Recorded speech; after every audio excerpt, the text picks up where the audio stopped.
Well, jobs, no jobs. One industry that's seeing a severe worker shortage is that of trucking. In fact, there aren't enough drivers to haul America's freight. And why do you care? Because soon that could hit your wallet. Hendrik Sybrandy has this report from the U.S. state of Colorado. It's not a job for everybody. Roscoe Moran calls himself a professional driver because, he says, if you can drive one of these, you can pretty much drive anything else. Never see the same thing twice. The 42-year-old Colorado resident has been hauling everything from toys and groceries to machinery for 15 years now. Trucking is his career.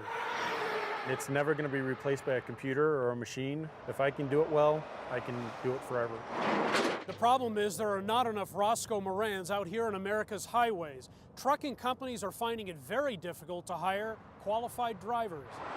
I'm not saying just one or two drivers. I'm saying in many cases 50, 100 with some of them, or even more actually in some of the large companies. We could be hauling twice as much freight nowadays on our trucks. I would say we decline up to, where I'm in a fairly large company now, up to 500 to 700 loads a week, and that is because of the lack of drivers. Yes, I would say it's very acute, but I think we're seeing it get worse. Companies say stricter trucking regulations and tighter emission standards limit the amount of time vehicles can be on the road, putting the brakes on driver hours. Another issue, young people are not that interested in a career on the road. You have two households.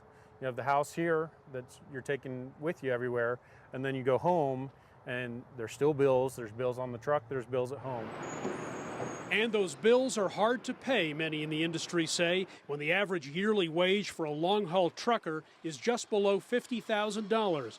A shortage of 200,000 drivers is predicted for the next decade. It's going to affect the consumers, and I think in a very significant way if we don't address the problem and paying these drivers more. According to the American Trucking Associations, about 70% of all freight transported last year was delivered by trucks. People aren't buying less. People are always going to need what we haul. Everything was on a truck at some point. Hendrik Sybrandy, CCTV, Henderson, Colorado.